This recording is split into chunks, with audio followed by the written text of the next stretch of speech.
Hi everyone, it's 6 p.m. in Turkey and early in the morning for the United States and also for Canada. And we'd like to welcome our two honorary guests today here for our Academic Integrity Policy course. We have Dr. Sarah Elaine Eaton here from University of Calgary, Canada, and also Dr. Camilla Roberts from Kansas State University, the United States. I'd like to thank both our honorary guests. It's early in the morning for them. During their Christmas break, they are ready to contribute to our session here today. So I'd like to thank them both. Welcome. Today we'll be talking about tips to develop and revise academic integrity policies. Before I leave the word to our honorary guests, first I'd like to explain what we are supposed to be doing today. Here is the outline. First, I'd like to introduce our honorary guests to you. I'm going to briefly mention about there's some recent qualifications and recent publications. With reference to this, we'd like to benefit from our guest expertise today here. So they are quite experienced in developing academic integrity policies. So we will revise our background information about academic integrity policies. And we would like to see the connection between forming academic integrity culture at the institutions and how this is related to academic integrity policies. Within this perspective, we will refer to holistic approach and see some elements, some fundamental issues, principles of holistic approach by dealing with core elements of policies that are coming from Tracy Bretak. And then I'm going to leave the words to our honorary guests, Sarah and Camilla. And then after their sessions, I'd like to also ask my PhD student, Özgür Çelik, briefly to talk about his PhD thesis, because in his PhD thesis, this is going to be the first one in Turkey. Özgür is developing academic integrity policies, especially for K-12 schools. So I guess it will have huge impact on our national policies, especially before university. So I will briefly ask Özgür to talk about what he has done so far, and then we will have our concluding remarks. Of course, we will be welcoming your contribution, especially contribution from our PhD students throughout the sessions. If you have any questions, please you can write in chat box on Teams, or after the sessions for the honorary guests, you can ask your contributions or ask your questions to our honorary guests. I'd like to also encourage our audience who are joining us from YouTube to ask their questions. Özgür, meanwhile, will be on YouTube as well. And if there are any questions from the audience on YouTube, he will inform us about their questions. Okay, then. Who are our honorary guests? The first one, Sarah. Sarah is joining us from Canada. She's an associate professor. She holds PhD degree, and she's working for the University of Calgary. And she is working for Werklund School of Education, the inaugural educational leader in residence academic integrity. She is the editor-in-chief of the International Journal of Educational Integrity. Throughout this course, we refer to this journal several times, and I ask my students to read several articles published in this journal, so we are quite familiar with the publications of this journal. And also, she is the Canadian Society for the Study of Higher Education awarded her for her contribution for her research in 2020 with regards to academic integrity and ethics. She has published extensively, for example, in the Journal of Academic Ethics, in the British Journal of Educational Research, Interchange, and the Journal of Educational Thought, and the others, of course. I'd like to also talk about two forthcoming publications. She will be publishing a book in the new year about plagiarism in higher education. And also, she will be editing a collection. This is quite new. I guess it will start again next year for Springer Nature, again related to academic integrity. We are excited about all these publications. Now I'm moving to Camilla. Camilla is joining us from United States. She is the director of the Honorary Integrity System at Kansas State University. There she oversees both education of academic integrity and alleged violations. We referred to International Center for Academic Integrity from our first lecture, and she has been active in this center since 2008. And for the last 5 years, she has been serving in the leadership board, and she served as a vice president, especially deal with membership recruitment and planning the conferences.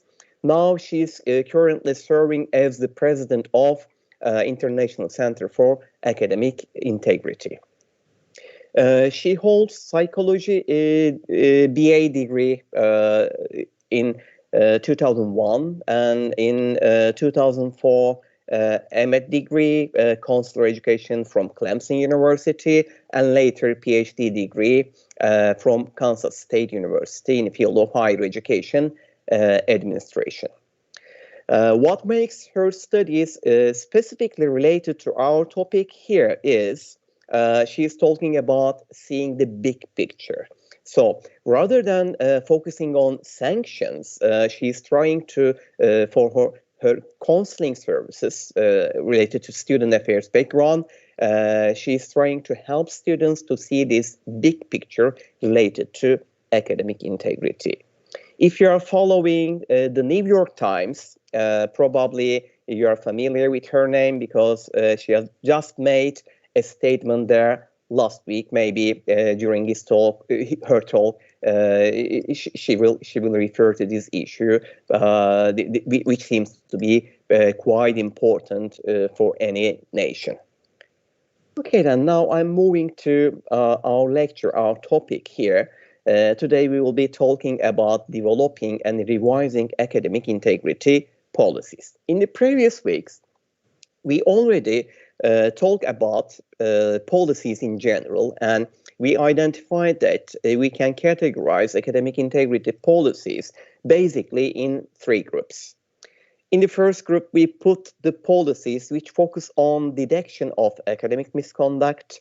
In the second group, we talk about the policies which are focusing on reactions, following reactive approaches related to sanctions. And in the third group, we have proactive policies. So considering our involvement in today's topic, we will be specifically focusing on proactive approaches, proactive policies, because having educational background, we believe that pedagogy will help us to deal with academic integrity. So rather than focusing on academic misconduct, here we'd like to focus our attention all to promoting academic integrity, so establishing a culture of academic integrity at institutions. This is what Tracy Bratack says early, almost 10 years ago. So when we check the policies, we see that policies are going from a punitive to educative approach, which we now call as proactive approaches. Of course, these proactive approaches will be benefiting from some other theories, such as holistic approaches we will refer later. But especially, I'd like to remind you once again the importance of developing or establishing academic integrity culture at the institution. So if we are talking about establishing the culture, probably the first step of establishing this culture is developing an academic integrity policy. So by the help of these policies, we will be regulating related issues. We'll be providing some familiarization and some pedagogical activities. So we will be supporting any interlocutor by the help of these policies. So policies could be considered as the first step. However, it is only the first step. So it should be followed by the others as a unique approach.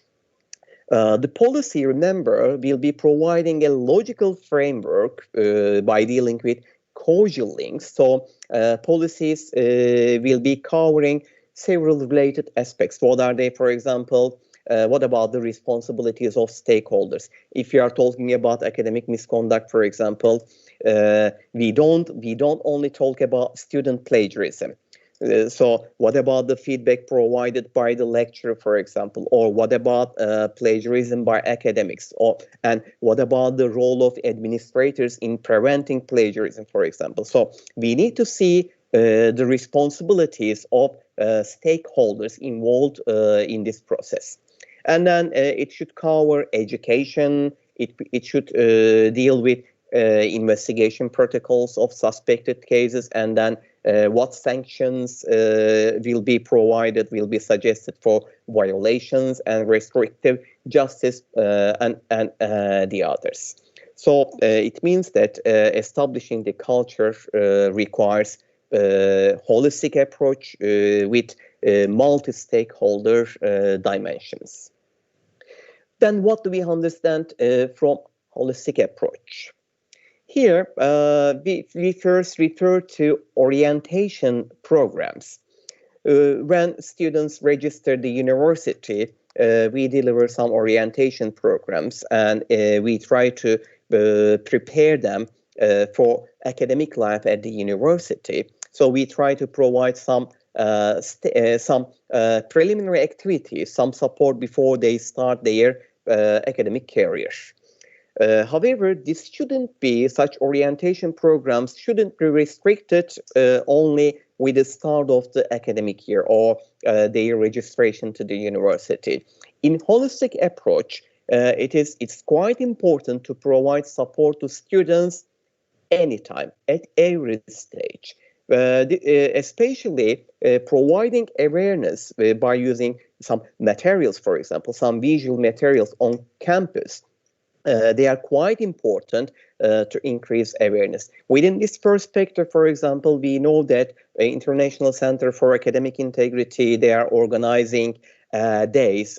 I guess it was the 5th time this year against contract cheating. So such activities in the campus provide some awareness about the dangers of dealing with contract cheating, involving contract cheating, and providing tips to avoid from such misconduct. And also, a holistic approach, remember, will require interacting with the students. It's not only lecturing. We need to interact with students. And not only with students, it should also cover the others involved in this process. Who are they? Lecturers, for example, administrators, researchers, or librarians. So all these people have some role in the prevention of academic misconduct and in the encouragement of academic integrity. And sometimes this requires benefiting from some new technological tools, some instructional materials. For example, we are talking about using text matching software in terms of preventing plagiarism or detecting plagiarism. So this could be considered as a sample of this. Remember, here again, we are talking about avoidance strategies, detection strategies, and sanctions as reactions to these processes. Here you see 5 core elements. Indeed, in her presentation, I believe Sarah will refer to the details of these core elements. We already have some information about these core elements. These are access, approach, responsibility, detail, and support.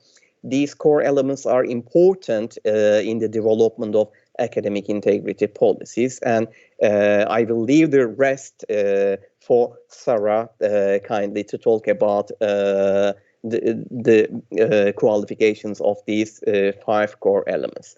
And another related thing, last week we talked about related projects, academic integrity related projects, and I referred to contract cheating in Canada project. It is a national policy analysis. In terms of understanding the policies, is quite important. Your findings, your results are quite important for us, Sarah. I didn't mention the details as I promised, so I will also kindly ask you to briefly give some information about the results of your project as well. And now I'd like to leave the floor to our guests, starting with Sarah and then continue with Camilla, please. Sarah, I'd like to welcome you all again here, and thank you for joining us. Excellent. Thank you so much for your invitation. It's an honor to join you and your students today, and also an honor to present alongside Dr. Camilla Roberts. Camilla was one of the last international colleagues that I had the opportunity to see in person this year at the International Center for Academic Integrity Conference, and it was one of the final times we were able to meet in person, and it's such a pleasure to see your face again and to join you here today. And thank you for the invitation, and welcome most importantly to the students. It's a pleasure to join you today, and I'm excited and inspired by the studies that you're doing on academic integrity policy. So I do have a bit of a slide deck, so I will just take a moment to present that to you. Please stand by and I'll start sharing the slide deck. Okay, you should be able to see my screen now, right? Yes, we see it. Okay, terrific. So I'll talk about today about framing the tips that we have for academic integrity policy within the context of a project that we've been conducting that Salim has talked about on an analysis that we've been undertaking for contract cheating policy in higher education in Canada. It's customary for us in Canada to begin with the Territorial Acknowledgement to appreciate the Indigenous territories from which we're joining you today. And I'm joining you, of course, via video conference and YouTube Live from the traditional territories of the people of the Treaty 7 region of Southern Alberta. It's the province where I call home. I'll talk a little bit more about those provinces shortly, but I'd just like to acknowledge that the Treaty 7 region where I live includes the Blackfoot Confederacy, comprising the Siksika, Piikani, and Kainai First Nations, as well as the Tsuut'ina First Nation, and the Stoney Nakoda, comprising the Chiniki, Bearspaw, and Wesley First Nations, and that the city of Calgary, where I live, is also home to the Métis Nation of Region 3. We acknowledge that we, as someone of a European background, that my family and I were settlers on this background that was originally populated by the Indigenous peoples of Canada. Dr. Razi has already given you a bit of introduction, so I won't dwell too long on these slides. But I did want to provide you with a little bit of background about education in Canada to frame the talk, because I'll be talking about a national academic integrity policy project, but it's important to have a little background. Canada is a young country, especially compared with European countries and countries with a long history like you have in Turkey. We entered into what was called Confederation in 1867, which established us as a country. And prior to that, the English and French were the first settlers, and they had a war between them. The British won, except for the province of Quebec, which they allocated to the French. And so the province of Quebec remains a French-speaking province. Although we're officially bilingual, most of the French language is concentrated in the province of Quebec, and just to the east of them, the province of New Brunswick. When Canada was founded as a country, there were certain responsibilities that were allocated to the federal government and others that were allocated to the provincial government. Education was allocated to the provincial governments. That at the time Canada was a country was basically those from Ontario to the east. and the Western provinces were not settled by pioneers until a later time. But nevertheless, this established the educational governance structure that we have in Canada. And even today, education remains the responsibilities of our 10 provinces and 3 territories. Every province or territory has its own Ministry of Education.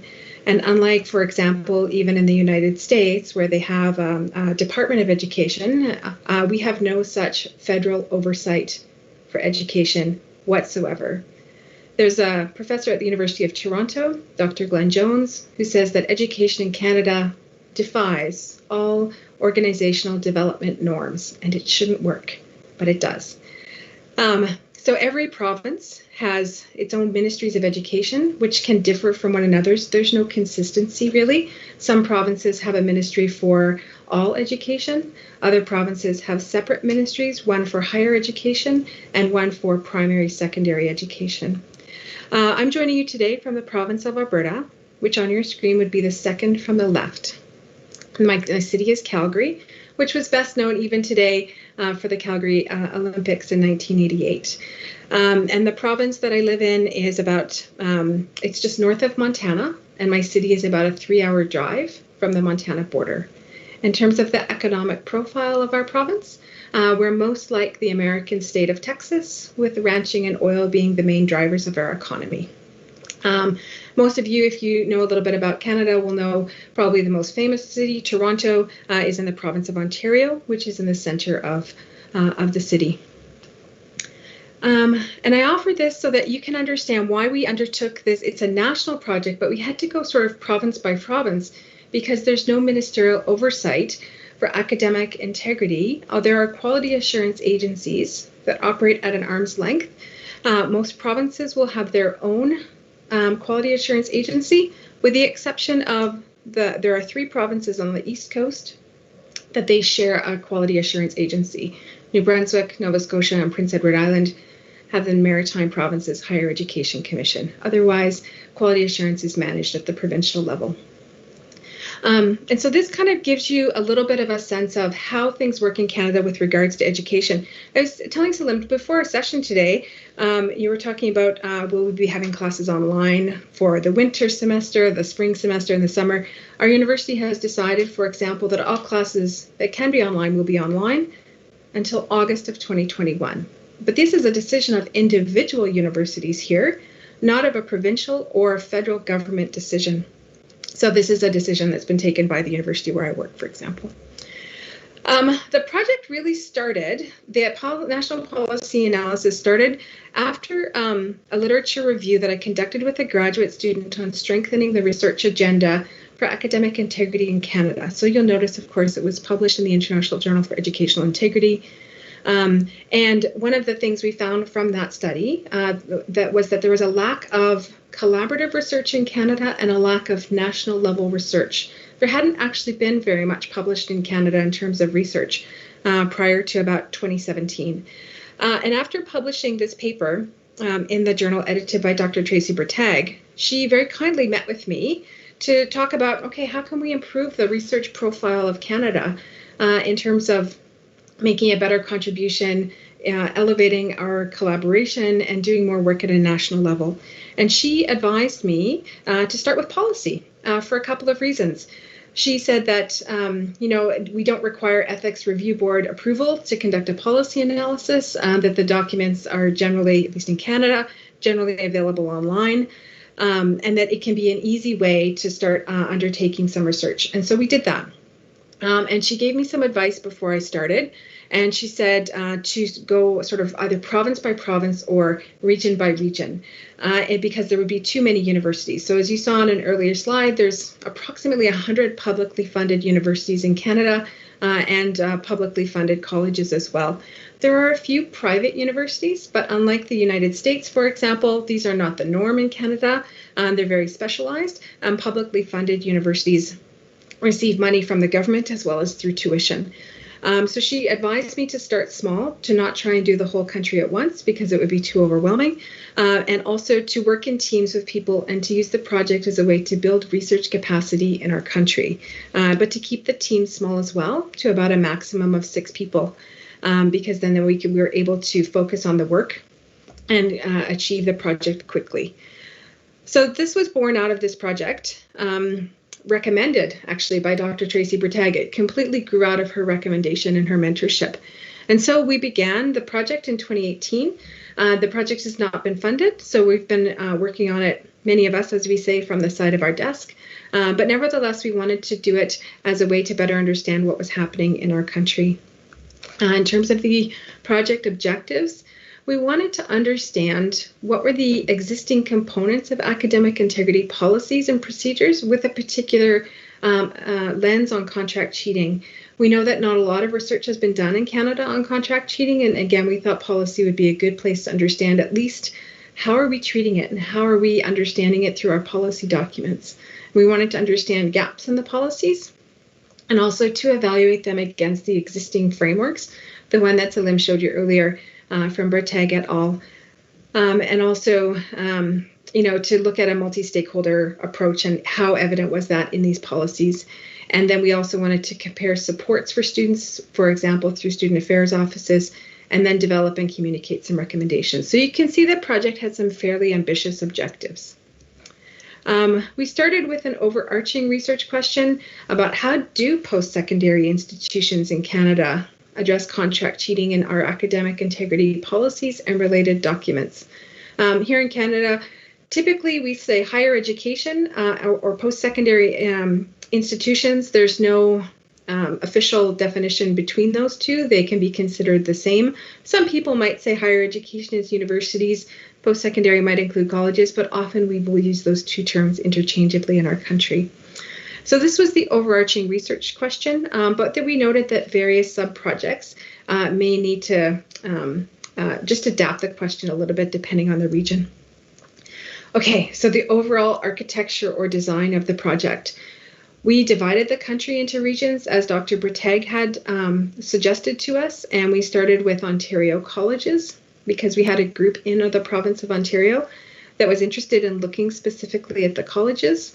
And then we went on to look at the universities there, and we've also analyzed the policies from the 4 western provinces, so thinking west from Ontario, Manitoba, Saskatchewan, Alberta, and British Columbia. We have a number of sub-projects that we have yet to complete. So all of the provinces in the East Coast, for example, we call those the Atlantic Canadian colleges and universities. I had their Western colleges as opposed to universities. And then in the North, there's only one university. It's brand new. And they mostly have colleges. So you can see we still have quite a bit of work to do on our project, but we've been chunking it out.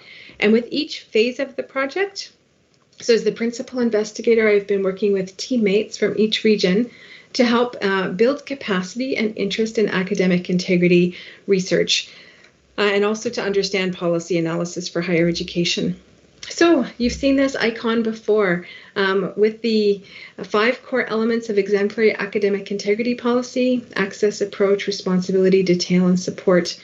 And we use this as our conceptual framework. So all of our analysis, we held it against this framework. So everybody who was involved in our project read the 2 pieces that had been written by Bretague et al., so their policy analysis and then the resulting recommendations document that came after it.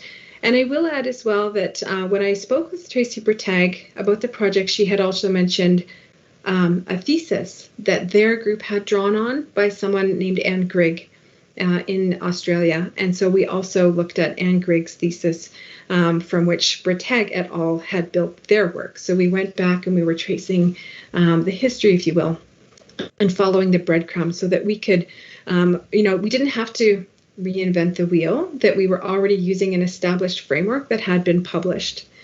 In terms of our data collection, again, we accessed the policies and procedures that were available through our public websites. Because our universities are publicly funded, many of the documents are also available to the public as a matter of public record. So we were able to collect them from the websites, and then we engaged in a process called data extraction, where we put all of the data into spreadsheets so that we could conduct our analysis. And then we used the Bretague et al.'s conceptual framework to conduct our analysis. So in terms of what are our results so far, we have results from 67 different institutions across the country, including 22 colleges and 45 publicly funded universities from 5 provinces. So if you remember an earlier slide, you'll be able to see that this is not quite half of all of the institutions that we've been able to look at yet, but nevertheless, it's enough that we're starting to get some idea about policy and tips on how to revise it. I'm going to give you a very high level of the overview today because I know we have a limited amount of time, but wanted to share with you in terms of the synthesis of the results. You can see here that we've taken those 5 core elements of exemplary policy. In terms of access, we determined that most of our policies were fairly easily accessible from a university or college's homepage within 2 to 4 internet clicks, but we also knew what to look for. What we haven't done is tested it with students, for example. We would be interested to know, for example, from first-generation students who might have difficulty navigating websites, how easy is it for them to find a policy? We found that most of the policies were judicial in nature, meaning that they focused on procedural fairness, and there was inconsistency with regards to incorporating educational approaches or academic integrity values. In fact, many of the policies still used deficit-based language, such as academic misconduct, rather than academic integrity. So we found that there was still a fair amount of deficit base in the policies.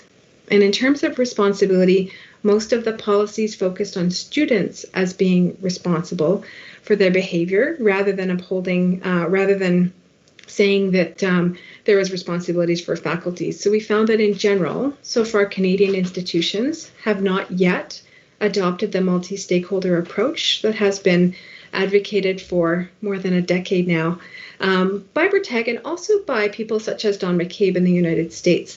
So the notion of a multi-stakeholder approach has been around for a long time, but we still found in our policies as they being very student-focused. And in terms of detail, we were actually a little disappointed to see that much of the language is indirect, and we have unclear definitions. So because we don't have consistent government ministries across the country, we don't have consistent policy definitions. Every university can define academic misconduct in the way that it sees fit. And in previous research, I've looked at how Canadian universities have defined plagiarism and found no consistency. And in our policy analysis, we also found no consistency, particularly with contract cheating. So of the 67 institutions that we studied, fewer than 5% actually used the term contract cheating. And interestingly, the 2 universities that did, MacEwan University in Alberta and Ryerson University in Ontario, were previously colleges, and they were upgraded to universities, polytechnic universities in the case of Ryerson, and a teaching university in MacEwan. For us in Canada, a teaching university is considered one that does not have graduate programs generally, and will typically not have a medical school with it. And in terms of supports, policies again were inconsistent, providing students with further education or supports to help them build a culture of integrity and a practice of integrity rather than simply avoiding misconduct. So you can see that we still have some work to do in Canada with regards to our academic integrity policies. And none of the documents from the 67 institutions that we've studied so far, we could classify as exemplary, according to the Bretagne et al. Study. And that we found that access to information about contract cheating is generally limited. And we lag behind, in my opinion, behind Australia and the United Kingdom, probably by about 10 years in terms of our research around contract cheating. There's very little here so far. We're working on it. We're getting there. But we felt that most policies would benefit from additional learning supports for students. So although students were claimed as being responsible, there wasn't a corresponding amount of support for them to help them learn how to uphold integrity. And we also found the absence of specific terms and inconsistent definitions can provide us with places to improve in our policies.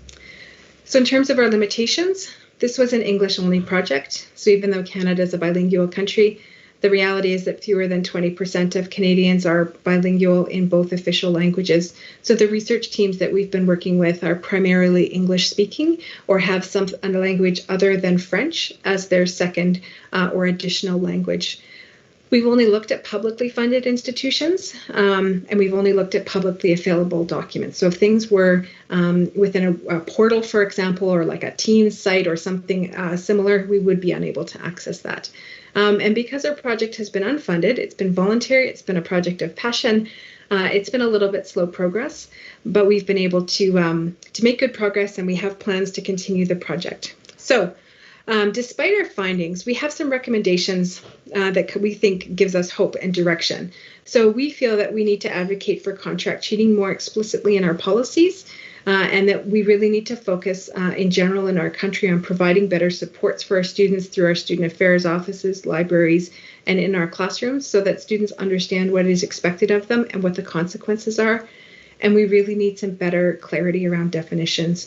So in terms of student mobility and faculty mobility, it could be that an institution, a person could start their degree or their bachelor's degree at one institution and go to somewhere else for their master's, PhD, and every institution has different definitions. And we feel that this was not really fair for students across the country. So we really felt the need that there's a need for national or at least provincial networks to help ensure that there's some consistency.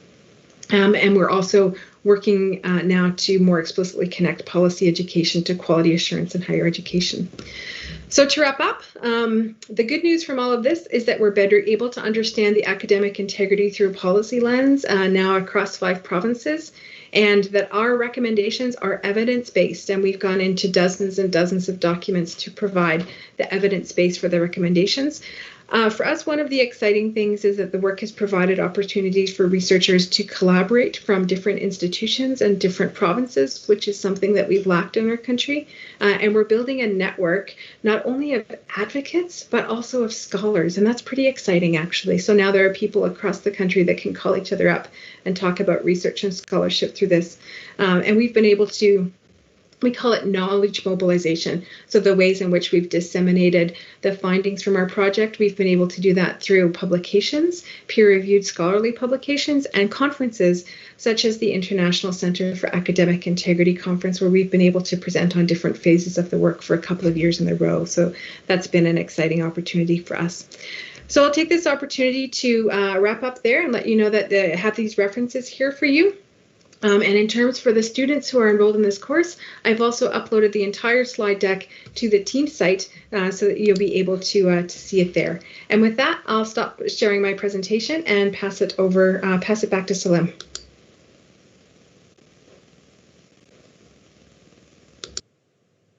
Oh, I think you're mute. Okay, now it should work now. Thank you, Sarah, for this wonderful presentation. The results are really encouraging us to conduct more research about it.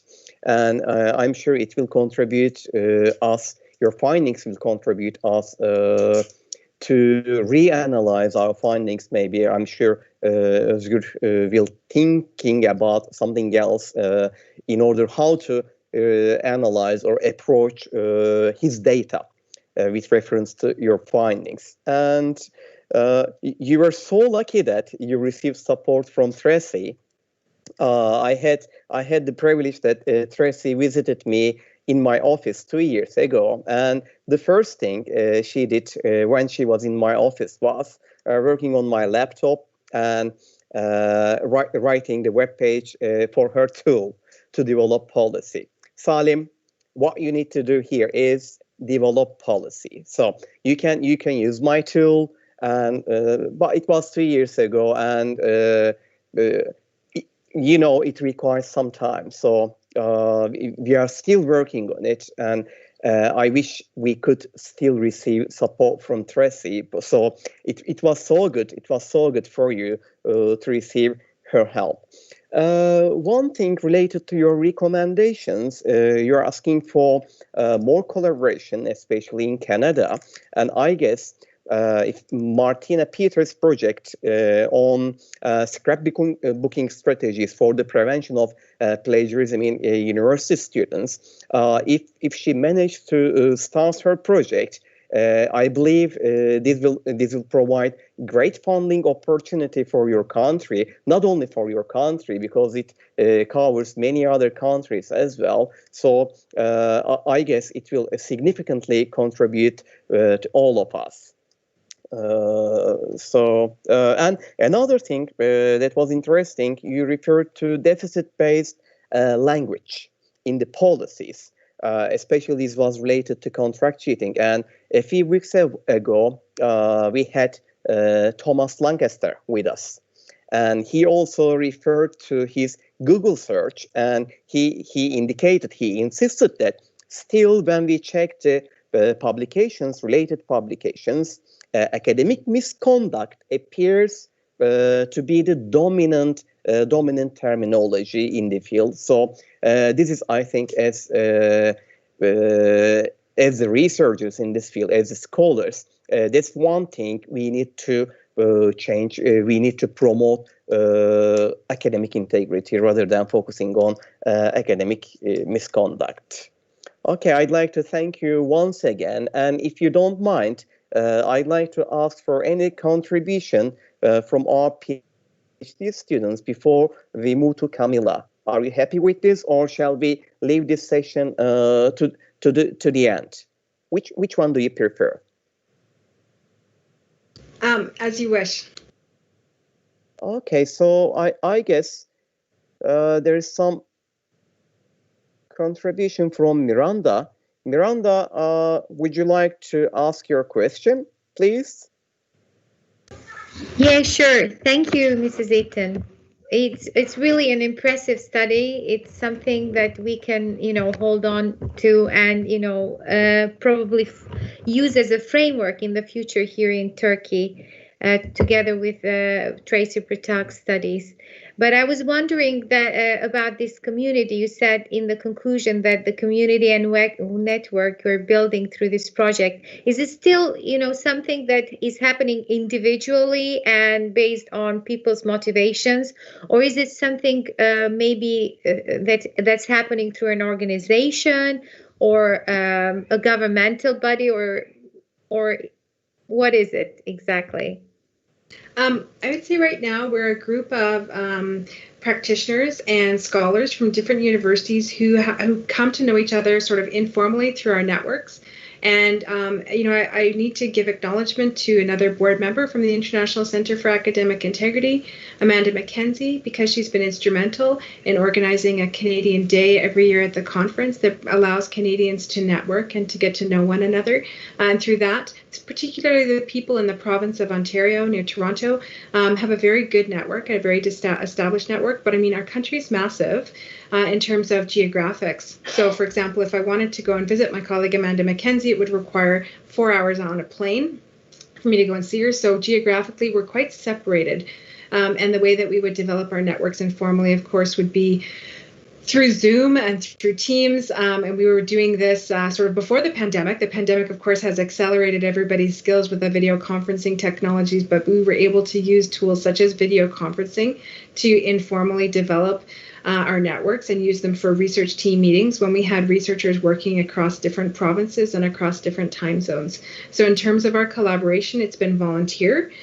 We've been supported by our universities insofar as they would give us time to do the work. And so, for example, people like Amanda McKenzie, who were involved in the Ontario Universities project. It's not part of her regular role, so she would do this in addition to her role. And so the universities would provide what we would call in-kind support to take on part of the research, but we've received no funding. And we've been able to do this because we have an interest, I think, as well in collaborating with each other. And it's been helpful to have us, engage in a concrete project. And often in terms of driving the deliverables for the project, it's been events such as the annual conference for the International Center for Academic Integrity. You say, okay, there's a deadline for proposals. We must get our proposal in. That means we must have some results to put in. Okay, we've been accepted. That's fantastic. Now we must put together a presentation. We must ensure that our analysis is really well done. And so we've been able to use these international events to anchor and drive us towards deadlines, because we found as a group of volunteers those deadlines to be particularly helpful. I hope that answers your question. Oh, yes, it does. Thank you very much. Thank you. It answers both of the questions, actually. Well, thank you, Sarah, and thank you, Miranda, for the question. Indeed, it reminds us the importance of networks. Here we are talking about International Center for Academic Integrity, for example, in your region. It's quite important to be tied to such a center, because it's bringing people, related people, together, and you see that you are not alone. So otherwise, if it would depend on individuals' opportunities or contributions, there might be the danger of working on reinventing the wheel. That's what you referred in your presentation. So when you come together in the network, in the center, then you realize that, okay, several people are doing different things, and when we combine them together, we see the big picture. I guess Camilla will talk about how to see this big picture, and also I'm sure she will talk about the importance of International Center for Academic Integrity in terms of promoting these values. Thank you once again, Sarah, and I'd like to welcome you, Camilla, once again here, and I'd like to leave the floor for your contributions, please. All right, thank you very much, and I will also share my screen. I've got the spinning wheel right now. It's coming. But I will go ahead and just kind of start off a little bit. That I do want to echo Sarah's thoughts about I'm very happy to be here. Thank you very much for inviting both Sarah and I.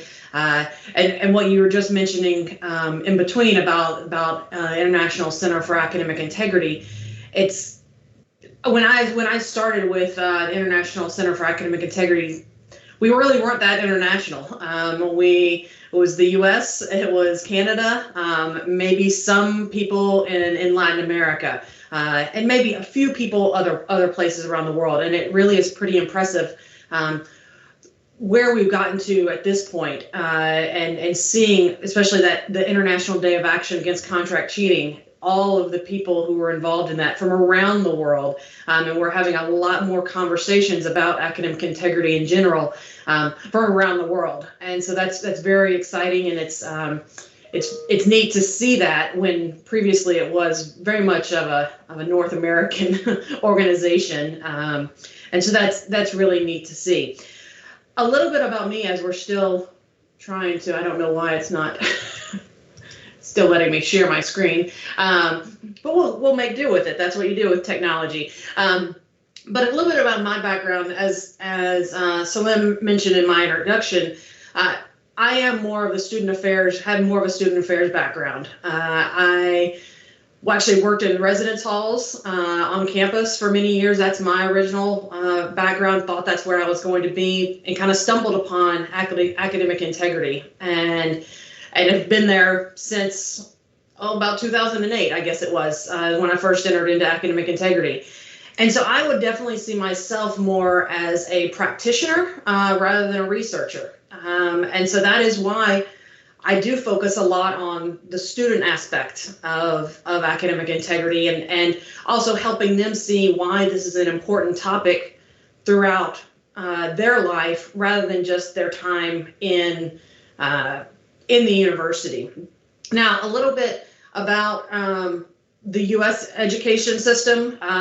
Very much like Sarah said, we do have that Department of Education. However, there are a lot of, I would say, many of the U.S. institutions are very individualized. They are able to choose and select what they want to teach, how they want to teach it. We do have accrediting bodies that do come around and want to make sure that certain programs are accredited, that certain individual programs of the university are teaching what they need to be teaching. And there are some larger accrediting bodies, and that is actually one of our, through ICAI, one of our goals for the next few years is to somehow get some connections with those accrediting bodies and put academic integrity into some of the things that they're looking for. Because right now, when those accrediting bodies come to our institutions, academic integrity is not a part of that whatsoever, because academic integrity is not mentioned on the national level, or even it's completely up to individual institutions, which makes it somewhat hard for us to talk about academic integrity across the board, because everybody is so very different. And that's kind of, I think, reason why in the past couple weeks, last month or so in the US, there have been a wide number of articles written about some what the media is saying, scandals in academic integrity, such as the one that I commented at the New York Times. That was based on a Texas A&M large cheating scandal that occurred there. There was also one that broke out at West Point. So both of those two have made a lot of news, a lot of national attention here in the US. But I think that's because outside of individual institutions, and maybe not even all institutions, academic integrity has not been mentioned all that much. And so when news gets out that there's 70 students that have been held accountable, well, the media hits it and kind of runs with it. But it's kind of interesting because I had a class that had 100 students reported to me. That didn't make national attention. So I'm kind of glad it didn't make the national attention. We don't always want that. But it's interesting why I think that the national media in the U.S. is really picking up on that information. Still having trouble sharing my screen. We're gonna try one more time.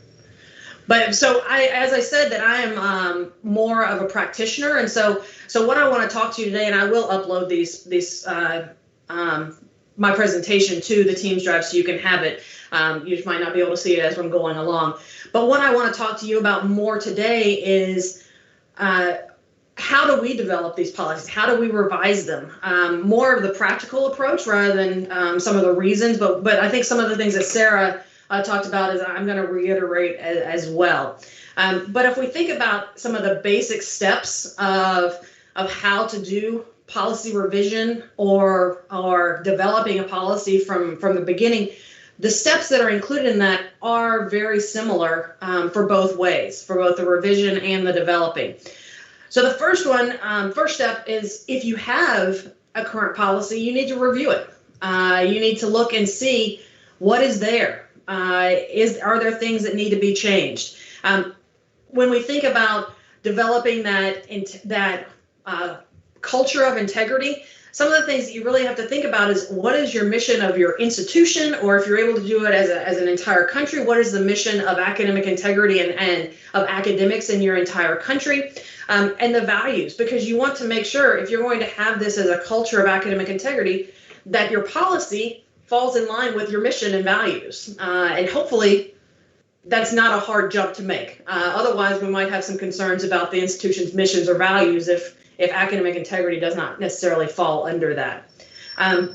Also, think about when you're reviewing a policy, what does the community currently think about the policy? How do they understand it? And very much like Sarah was mentioning, the definitions of the words in a policy, are they easy to understand, or do they need almost a lawyer to explain it to them? So that's one thing you have to look at in the current policy. Then also, even though we want this policy to be very proactive, it does have a reactive measure in most cases that we want to hold. If you have a policy, you want to hold individuals accountable to that policy. So that's something else to review, is that current policy even being enforced, or is it even enforceable? Some policies can be so broad that how could you enforce this if you wanted to? And so the policies have to be broad, but also very specific to say this is how you could enforce them. And then looking at, and this will go to the next stage of policy, looking at policy enforcement and policy development. When you're reviewing your current policy, we have to get our communities involved. We have to figure out what is the feedback you're getting currently from your communities. And even if you're first developing that policy, what is the feedback from you even talking to that group of individuals about, hey, we're thinking about developing a policy on academic integrity. What do you think about that? And so getting that community involved is key. And that really goes to the next stage of developing a policy or revising it is getting your stakeholders. Now, stakeholders can be lots of different things. And so I've come up with some thoughts that especially in the US, we use as stakeholders. But again, this is again very individualized by an institutional level rather than at a national level. But for myself, I neglected to say at the very beginning that at my institution, Kansas State University, right in the dead center of the nation, of the US, we are actually currently going through a policy review. And so it was perfect timing. We are actually required to go through a policy review every 5 years. And some of them are not, it's not quite as in depth. Sometimes there's not that much to change, but it does force us to a certain degree to review it, because I think at the tail end, I'll talk about that. That's one of the final steps, is to make sure you review your policy every once in a while. And as we all know, working in higher education, things get away from us. You're like, okay, yes, I have a policy, but to have this requirement in place for my office to review our policy every 5 years is a good reminder. And so that might be a suggestion to have that written into your policy as well, if we are going to review this at a certain time period. So it doesn't just get left for 20, 25 years, which happens with some policies at our institution. They come back and they're like, whoa, this is way out of date. It's not fitting the culture. So the stakeholders, going back to the stakeholders that when I'm working with my institution, I think other U.S. in particular institutions had to think about is, one, member of the administration, thinking about whether it's a provost, whether it's deans. So we're thinking about higher level than our faculty or instructors, whatever teachers, those individuals in the classroom. Because for us, those are the people that officially, in the end, sign off on the policy. And so we want to make sure somebody in that realm of administration is in our group. We also want our faculty, so professors or instructors. We want to have a member or two of those individuals talking with them as a stakeholder, because they're the ones that are going to have to enforce it. They're the ones that are in the classroom. They're the ones who are going to have to explain it a lot of times to students. And so we want to make sure that our faculty are very comfortable with it.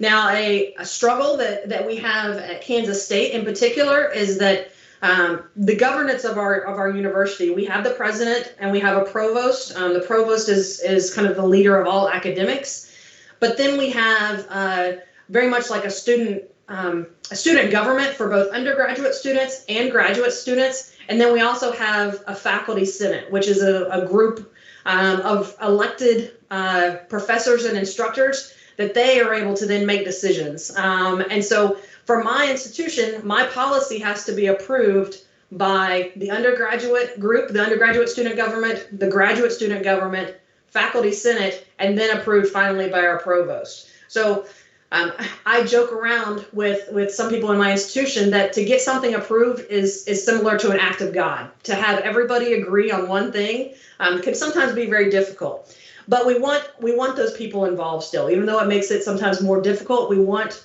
all of those individuals involved. So we want members, that the third group of the stakeholders are members that represent those three groups that have to approve on it.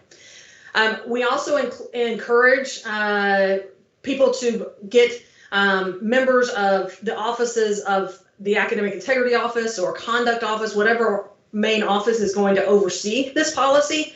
And then we also encourage somebody from the Accessibility Office. Many institutions, especially in the U.S., have some sort of accessibility office. So those students that represent those students who might have learning disabilities or struggles, just to make sure that we're being fair across the board to a certain degree in our policies, of the understanding of the policies and also the enforcement of the policies. And then last but definitely not the least important is having students give their feedback on the policy, because they're the ones that are supposed to be living this policy. And so it's very important that they are part of that information in developing that policy or revising it. Now, after we've developed those stakeholders, you've gotten a lot of information on what the feedback is, what those stakeholders want, what they don't want. You're not promising anything to them at all, but it gives you the feedback as a group of individuals begin to write the policy or change the policy. And so who do you have write that policy? That's one of the things that a lot of groups will struggle with, because you don't just want your Office of Academic Integrity writing that policy, because that would just, again, you're losing out on all those stakeholders. So it is, that group needs to be representative of those stakeholders. You don't want everybody in it writing it, because if you've ever written as a team, it's good to collaborate, but at the same time, you only need a max number of individuals. You don't need 20 people trying to write one document. That could be somewhat difficult sometimes. But we want to make sure that the individuals who are writing it are, again, representative of those stakeholders. Some key questions that you need to think about when you're writing the policy is, what kind of policy do you even want? Don McCabe set out, and I don't know the exact date, but many years ago, definitions of an honor code school. And in his research, he came out and said that there's a true honor code school and modified honor code schools, and the difference between the two mainly is it a zero tolerance policy or is it not? And are students required to report other students, or are they not? And so you have to think about, in your own institution or own country, your own policy, are you a zero tolerance? And if we think about more of the educational route, it's probably not the way you're going to go. That zero tolerance is that if a student violates that policy, then they are no longer a student at that university. And that is actually one of the big controversies right now in the U.S. with the military academies. With the scandal that just came out, for years and years, it has always been a zero tolerance policy. And was it 2 years ago? Yes, 2 years ago at the International Center for Academic Integrity, our annual conference, we had our keynote speaker was actually a student who was removed from one of the U.S. military academies simply because he did not speak up and tell who had cheated or who he had given the test to. And so that was one of those zero tolerance schools that he was just months away from graduating from a very prestigious school in the U.S. And he was expelled and kicked out of school because they had that zero tolerance policy, and that very much of a true honor code school where all students, whether they're the ones that actually violated the pub code or not, if they knew something, they were supposed to tell it. So you need to also think about, if you're not going to be a zero tolerance, what are the sanctions? Even though this is supposed to be proactive in measure, we also have to have a preparation for what will happen if students do violate it. And also, who sets those sanctions? Many places will have a structure that on a first-time violation, this is a sanction. On a second-time violation, this is a sanction, and it's university-wide. At my institution, the professors are able to set a sanction up to a certain amount. They can't expel, they can't suspend, but our instructors and our faculty have said that they want that autonomy in the classroom, and that's the way our faculty senate has structured us for many years. And so those are some things you have to think about, who is managing those sanctions. Also, who leads the process? If you're first developing a policy, there's a good chance you don't even have an Office of Academic Integrity on your campus. And so is this going to be a side job for somebody? Is it picked up in another office? There's a lot of planning behind that.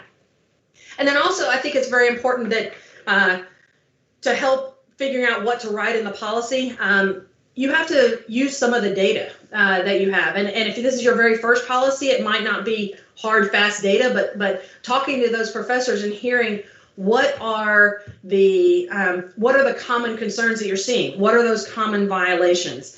Because that might help you define things in your policy. So for instance, at my institution right now, we're seeing quite a bit of use of the help sites, which are contract cheating, like Chegg, Course Hero, where students are able to just pretty much copy and paste their other answers from after they post a question online. People are answering it and they're copying it. We're also seeing a lot of plagiarism in our writing fields, and so we know that yes, there's many forms of academic integrity, but those are some things that we definitely need to focus on, not necessarily in the policy. We need to have information in there, but we also need to focus on education in those specific regards. The struggle is, again, defining things. Just even talking with my faculty on my campus, they don't have a full understanding of what contract cheating is, or they have differing views on how bad something is, or really is that wrong? Is it not? Even with these options of CHEG, which I think anybody in academic integrity will say, no, we don't agree with the actions of copying information or posting a question online for somebody else to answer. But I have some professors that are saying that, okay, it's okay if students do that. And so trying to get everybody on the same board can sometimes be very difficult. And that's what the policy is there for. And we're hearing this feedback from professors and faculty. But at some point, you have this group of individuals writing a policy has to draw the line and say, okay, this is the policy we're putting forth, and then it will be approved by these other governing bodies. And so after that policy is developed, it is that time to gain approval, whoever that might be. And I kind of explained how I have to gain approval, but that's some things that if you're first developing a policy, that's another aspect that you're going to have to think about is not only who runs this policy or who manages the policy, but who does it fall under, and who are those stakeholders needs to approve this. But know that your first draft, especially if you're developing it, your first draft is not going to go through immediately. There's always going to be that time of going back and forth, and kind of that time to meet in the middle, possibly, or being able to explain the reasons why you put this into a policy, and then listening to the reasons why this group of approvers say that something shouldn't be in the policy or should be tweaked a little bit. Even sometimes when I have those just very minor changes, because again, I'm not faculty, and so I'm a practitioner more, and so I say this, but I say it with caution, especially since I have faculty. Talking with faculty here is that faculty do often want their voices heard. My husband's a faculty member as well, and so I joke around with him that you can't just pass something off on faculty and then just sign off on it. They always want to put their 2 cents in, and so you have to take that with a grain of salt. But being able to find that middle ground to have that policy approved is the key point. So you have a policy now. You had it approved. Now's the time where you have to share it and educate people and implement it. And this is where there could be a lot of creative ideas on how do you get the information out. Of course, there's a lot of ways to do this via technology, social media, university-wide email. But from what we realize is that might hit our faculty members, but you also have to think about what is going to hit your students. Where are your students going to learn about this policy? Because they're not reading this university-wide email. My students are not on Facebook that much anymore. We would have to tweet something or put a picture of it on Instagram maybe. So there's different ways that social media can be used that might not hit faculty, but may hit students. But this is where you can get creative, whether you have almost or even a ribbon cutting ceremony for your policy, have a big day or a week of celebrating the policy. And maybe giving freebies out, like free pencils or pens or stickers that have things about your policy. And actually this semester, mainly this semester, that's where we're having to be even more creative, because again, we're in the middle of developing policy. We want the feedback, but we're not seeing each other eye to eye. And so we're having to figure out how can we connect to our students right now when we can't set up a table in our student unions and have people pass by. We're not doing things on campus. And so that is a change that we're having to do. And then the last 2 things that I really want to focus on with the sharing and implementing of the policy are the trainings for our faculty and our students. And if we think about for faculty, we're going to be educating our faculty on a lot of things. One, we're going to be educating just about the policy, either the changes, highlighting the changes, or highlighting that this is a brand new policy. We're also going to help educate our professors and our faculty about how do they even use this policy? How do they hold the students accountable? Because if you've never had a policy, maybe the professors and instructors have never even had to hold their students accountable. And so that's where educating them about how do you even realize if something is a violation? What do they do if they do have a violation? And then another point of that you're in training of the faculty is helping them understand that what they do as a faculty member can deter their students from academic misconduct, whether it's mainly in terms of assessment, but do they just give a blank question to answer and that somebody can easily Google and copy and paste, or do they make it more personal? Do they have more projects based? Right now, especially with the pandemic, we're talking a lot with professors about reducing the amount of high-stake exams or high-stake assessments, because if an exam is worth 50% of that student's final grade, that adds stress to their life. And students, anybody makes poor choices when we're under stress. Psychologists say all the time, don't make a major decision if you're upset, if you're worried. You don't want to be under stress when you're trying to do your best. And so reducing the stake of those exams, maybe having 10 exams worth 10% rather than 2 exams worth 50% each. The stakes are lower. The students are more deterred. Now, yes, they might still commit academic dishonesty, but they're not as stressed to think, oh my goodness, I have to do well on this exam. And then the other thing about with education with faculty is really talking to their students about the policy and why is it important. I just had a conversation with several of my faculty as we were going into the spring semester about how they can talk with their faculty and explain what does academic integrity mean to them as a faculty member, and why are they following this policy, and then also tell the students how the professor is actually going to enforce that policy. We also, in my institution, focus a lot on, again, the big picture. That's not just while they're at an institution, but you're learning the idea of integrity for your future life, your time in the job market. And so when we're talking to engineers, we say, okay, if you take a shortcut in school, that's one thing. You're taking a shortcut, it might hurt your grade. If you were to take a shortcut while you're building a building or designing construction, you take a shortcut, people's lives could be at stake. And we have, of course, there's many examples throughout the world of times when engineers or construction individuals have taken shortcuts and buildings have collapsed, bridges have collapsed because they weren't built to the appropriate measures. And so we're talking to people about that. And so that's why it's important for our faculty members, for us to tell our faculty members how to do that to a certain degree, or remind them to do that. There is a well-known, especially in the U.S., a letter that was written probably about 15 years ago of a professor, a faculty member, and he calls it his letter to his students. And in that letter, it's about a 3-page letter that he explains what he expects of his students in terms of academic integrity in his class, but then in turn, he also takes time and explains what he will do in terms of academic integrity. So he comes and says, I will come to class ready. I will have things prepared, just like he's asking our students to come to class prepared and ready. And then we also have to, we can't just focus on our faculty members educating our students. We want to reach out to our students as well. And I think it was, I can't remember who it was, but it's been mentioned already today about the idea that, I think it was someone mentioned earlier, that this needs to be a consistent message. We don't just need to tell our students one time that we have this policy, but it needs to be consistent. And this is something that's really hit home for my institution this year, is because this past year for our violations, 33% of our cases came from seniors, which is our upper level students. And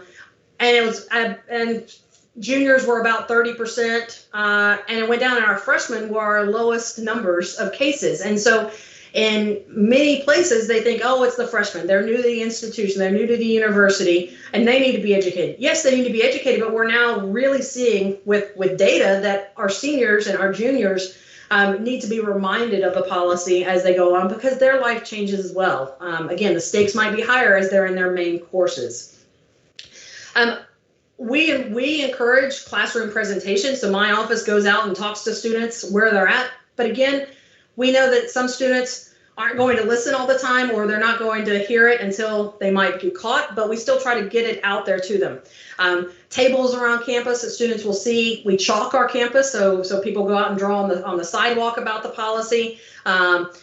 contests, especially if you're a brand new policy, or even if you've really revised your policy, having contests for your students to take part in. Very similar to our International Day of Contract Cheating, having a poster contest, but having contests for logos, for maybe a new hashtag for your policy that can be used on that social media, a tagline instead of just academic integrity policy, but a better tagline that would maybe hit students. So those are a way to get students involved and have students learn about it. And then the last point that I want to make, and that final step of getting that policy in place, is again that reviewing of the policy. So it's not an immediate step, but it's that reminder that you do need to come back later on and talk to the community, get information from your stakeholders again, and figure out, does anything need to be changed? Now, I would encourage this not occur too much from after you started the policy, because there are going to be growing pains, especially if it's a new policy. And so you're going to be gathering feedback. People are going to talk, whether they like it, whether they don't like it. But if the formal review of the policy needs to be staggered out a little bit later, and there's no set point exactly. But if it's a brand new policy, maybe it's a year out, a year and a half out, to give us some time to see really what's working, what's not. But it is very important for you to have that thorough review and that consistency. So at that, I will stop there. But hopefully that was more of a practical approach of exactly what would be kind of required in that policy development. But following along with a lot of the information that Sarah and what Tracy has written in the past about more information of kind of the background, the philosophies of those policies. Hopefully putting all that together helps you all figure out, okay, this is how I would develop a policy or revise it. And again, I'm sorry that my technology is not working so well, but I will upload these slides to the teams. Oh, thank you, Camilla, for this wonderful feedback. We learn a lot about how to develop and revise policies. One important thing when we were revising the policies for Özgür's thesis was, there are some reminders for the revisions. You said that, for example, for every 5 years, you need to revise your institutional policies. This is a very good point, because I think we need to do something similar in our policies as well, because this is not a common tradition in our country to have such deadlines, such reminders in the policies, valid until blah, blah. So this is a very important reminder to take the necessary actions in the future. And another important thing, the responsibilities of all stakeholders. Okay, we are developing the policy. Mainly as lecturers or administrators, we will be responsible for the development of the policy. However, the policy will bring some new responsibilities for some lecturers. For example, you talk about assigning tasks and assessments. What is our outcome? What is the output? And how is the output is related to our assessment methodology? And if we are giving, for example, written assignments, what about the feedback provided by the teacher to the students? So these are all important issues that we need to consider and arrange or regulate by using the policies. So policies should not be bringing responsibilities only for students. In a way, they should be protecting the rights of students to get better education from their institution. So this is a very important point.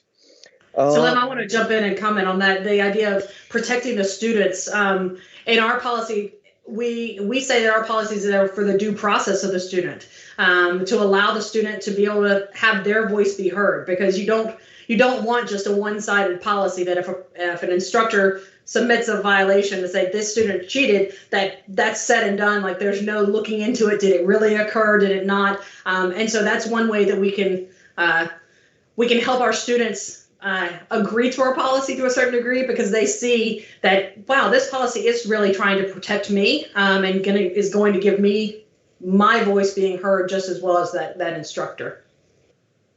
That's a very important point, and you also mentioned about the approval of the policy, and you ask their contribution from the very beginning of policy writing, and then you ask also for their contribution in the approval. This is a very important issue. So the policies should also be regulating the approval process. Who is going to be responsible for this? The dean, the rector, the senate, or, for example, sometimes in our country we may need the approval from Council of Higher Education. So and also the interaction between institutional policy and national policy. I mean, we need to follow the regulations or at least framework provided by national policy. So Council of Higher Education, in a way, should be involved in these policies by the involvement of their framework. Just before this session, I saw a post, but I didn't have time to confirm it and to check it. It was some news from Australia, and it was about a new legislation, new regulation by their law about contract cheating. It was saying that it would require 2-year imprisonment for any contract cheating activity. So it seems that Australia becomes another country which regulates this by legislation. This is a very important point. When we invited Thomas Lancaster here, for example, UK is still working on it, and next week we will talk about these legislation issues. But I think from the top level, I mean, we need some top-down approaches here. I mean, from the top level, we need national legislations in order to regulate our policies, so that we can prepare better policies, better institutional policies. And another thing that calls my attention here is you said that for the assessment, especially during the pandemic, you said that delivering several exams could be a good idea rather than delivering a single exam.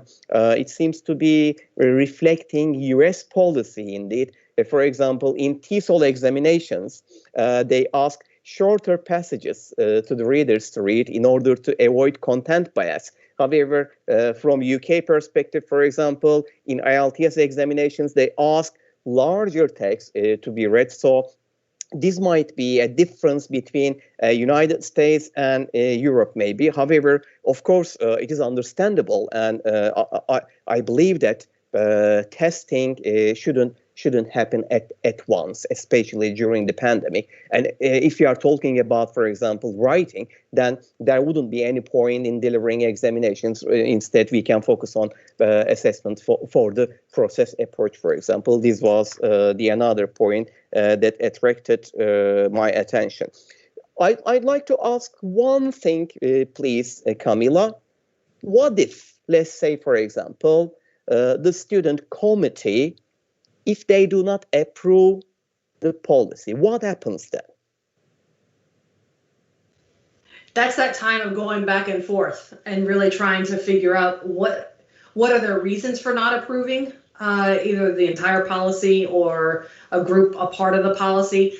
But I think that for us, and again, we haven't really had this struggle, but if we were to have this concern, if it was just a minor part of the policy, that might have some discussion of, and maybe it wouldn't be as big of a deal to drop it out of the policy. But if we're talking about the policy as a whole, some of the things that I talk with students about is the reasons why we have the policy in place. And for Kansas State, we actually had a very large cheating scandal that did make national attention. We were one of those schools, and that pushed us to get a policy in place. And so at that point, the reasons, our students were actually the ones that originally came to us and said, we need to have something in place, because they were trying to go get jobs at that point, and they would hand their employers a resume, and those employers, future employers, would come and say, why should we hire you? Because all we're hearing about is cheating at Kansas State University. I don't know if that would really happen right now. I don't think our Texas A&M students are going through that because they realize that there's a lot more students at the institution. But what I tell my students is that the policy in place upholds the integrity of their degree. It's not just that class, but it's making sure that when they have their degree at the end of their graduation, that they can be assured that when they're trying to get their job, that other people are going to respect that degree, that they're going to say, okay, they got their degree at this institution. I know that the work they did led to a high level. And so I even tell them, since I have a degree from this institution, I'm able to say, I'm relying on you as a student to uphold the integrity of my degree even. So it affects not only them as an individual student, but their choices, and not having this policy would easily affect all the alumni from your institution and all the future students, and even possibly the recruitment from your institution. Because in the U.S. especially, our federal funding and state funding is very low right now. Everybody's in a budget constraint and budget concerns, and so we rely on getting students to our institutions for that tuition money to be able to have our institutions run. And if we have a bad reputation across the nation or even across our state, then the students will choose to go to other places. And so that's how we are able to put it, that one, we're helping them for their future, is again looking at what would happen if you have an academic misconduct or misconduct and in integrity when you're in your job field, but working at the academic level now, trying to teach them. And so it's helping them realize that we're not the police officers, and this policy is not the police officers. It's again trying to help educate them and helping make sure that those students who are working hard and trying to be their best and honest person in the classroom, that they're not being overshadowed by those who have cheated and end up with perfect grades or near perfect grades. And so we want to make sure that the playing field is even. And I think that those individuals the students who are honest and who are going to be honest in their academics, they're going to approve the policy. They're going to agree. They're like, yes, it's not fair that these people are getting away with it. And overall, you're going to find more of those honest students than you find dishonest students. And so you get those students who they're going to do the right thing anyway, and they're going to want to make sure that other people are following that and help people accountable for that. Thank you, Camilla. It's really nice to learn how you are, as the staff at the university, how you are motivated to develop and revise policies. I guess you are benefiting from both intrinsic and extrinsic motivation because you feel some pressure, outside pressure. So this is contributing you extrinsically to revise or to change your policies. However, this is not the case. For example, before the session, I talked to Sarah for a few minutes. This is not the case in my university, for example. This is a state university, and we don't usually compete for students. In a way, students are coming here, they are registering, so we don't feel that pressure. Therefore, it simply merely depends on intrinsic motivation. For example, okay, I believe that we need to develop some policy. However, there is no other pressure forcing me to do this. So I guess that's why I said we need top-down method to do this. So this pressure, I guess, is triggering you to do better. So it's good. Combining intrinsic and extrinsic motivation seems to be good point here. Thank you. If you don't mind, I'd like to leave the word to Özgür now. As I said previously, he's studying in his PhD thesis, he's studying policy development in Turkey. This is the first thesis in Turkey focusing especially on academic integrity policies. So I believe his research will contribute a lot to our understanding. Özgür, could you please briefly mention about your methodology and what you did so far? Hello, everyone. Good evening from Turkey and good morning to US and Canada. It's fantastic to see Dr. Eaton and Dr. Roberts here today in this course. I'm working on academic integrity policy, and the top experts of policy are here.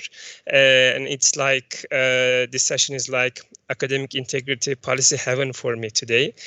I'm really inspired by your presentations, and while I was listening to you, new ideas flashed in my mind, and I will definitely work on them now. Now I'm going to, just a second, let me share my screen. Okay, can you see my screen now? Okay, now I'm going to briefly mention my pilot study, the pilot study of my doctoral thesis. We are developing an academic integrity policy writing toolkit for K-12 schools. As in every country, academic integrity problems are, there are really big problems in our country, and we want to go to the root of these problems. That's why we are working on K-12 schools. So we designed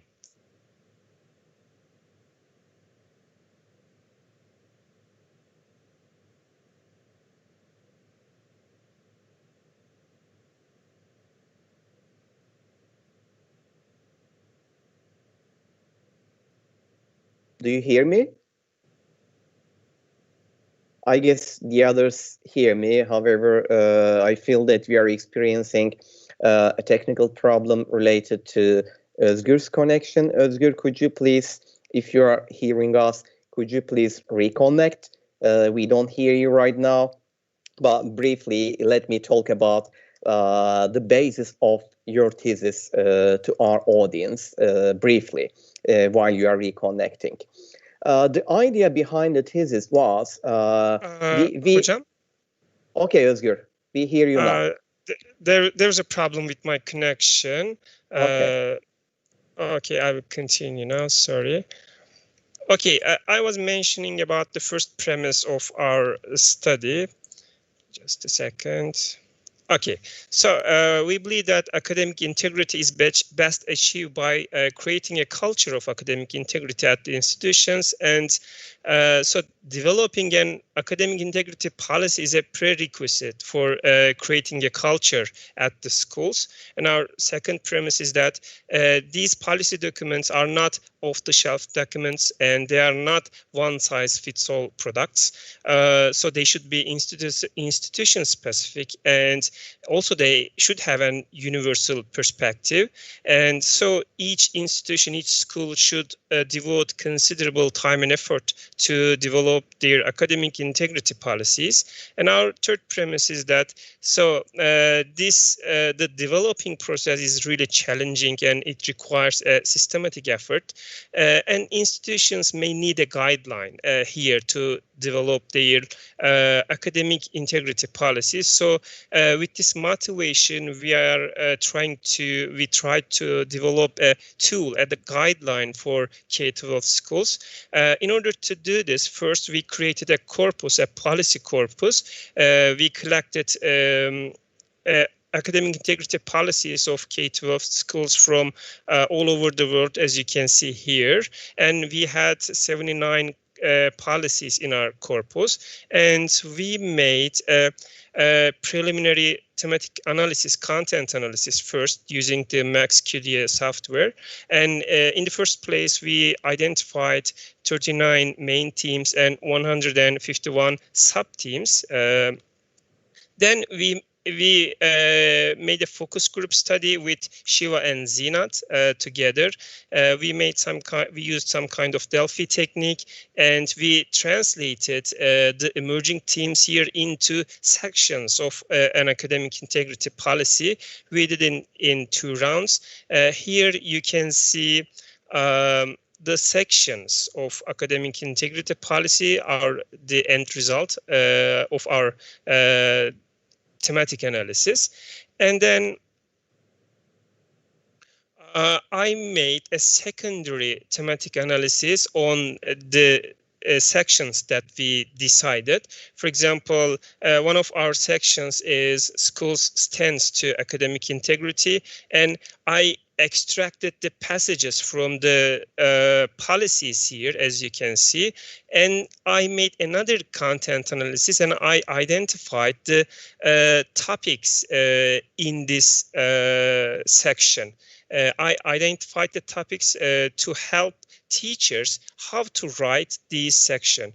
And also I identified some example phrases. Here you can see the phrases that are used in the policies of other schools here.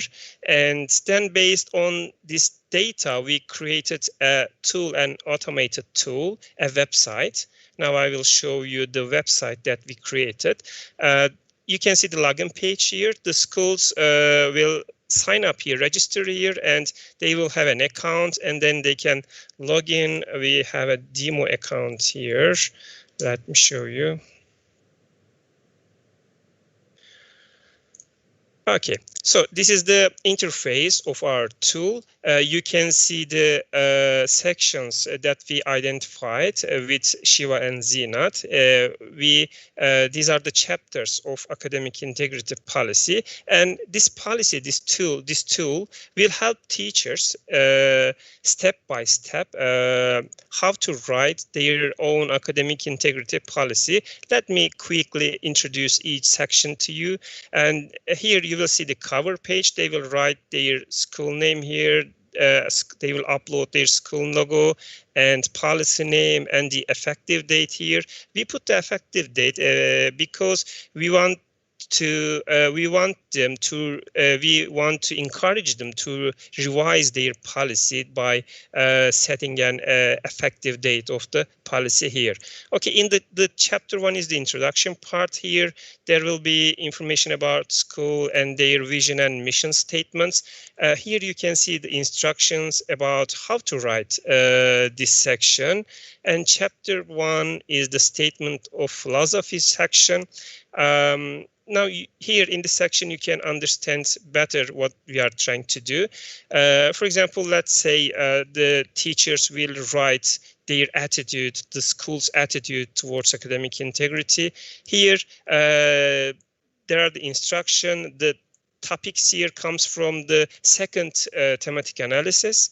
And you can read the instruction and you can decide what to write and how to write this section. And also there are helping phrases for them.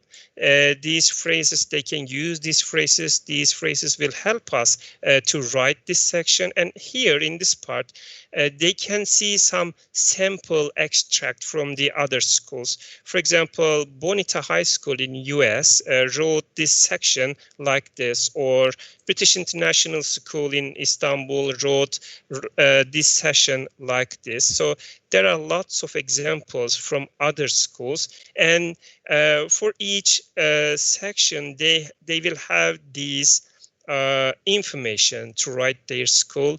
For example, the development process of the school, there are helping phrases here, and there are some examples from other schools here. Also, there's one detail here. You can see a button here. If teachers benefit from this text and they want to add this to their references, they can just click here and tick this box, and it will automatically add it to the works consulted section at the end. Here you can see it is inserted here automatically. Okay, and let's continue with the chapter 3, which is definitions. Okay, here they will write the definitions. You know, in policies, there are some certain definitions. We wrote some examples here. And for example, the definition of academic integrity, how it's made in the glossary of European Network for Academic Integrity and some other schools here. And they can see the samples here. And here they can add their own definitions by just clicking here. They will write the concept and they will write the definition here. Okay, chapter 4 is academic integrity education, which is highly neglected in most K-12 policies. So here in this part, they will elaborate how they are going to elevate the academic integrity, what sort of activities they will do, what is the scope of education, what are the activities, what are the anticipated outcomes of these education. They will write detailed information here about this education issue. And here they will form an academic integrity council, which will be responsible for the academic integrity at the school. They will write these topics here, and they will form their council here by adding the name and surname, the role at the school and role in the council. They will form their council here, and of course the roles and responsibilities. We set some roles for administrators, teachers, students, parents, and librarians. There's the instructions here, and there are the example responsibilities for example, administrators from the schools. We compiled all the administrator responsibilities from the other schools' academic integrity policies. You can see the school names, you can see the responsibility, and to which school does this responsibility belong to. Okay, and also they can tick this box to add this to their references. Okay, you can see there are responsibilities here, and chapter 7 is procedure for investigating suspected cases. We have 2 sub-chapters here, which first one is case reporting protocol. There are instructions here. They will give details about how they are going to report the cases first, and then how they are going to investigate the cases. We set some instructions for them here, and they will write their case reporting and investigation protocols here. And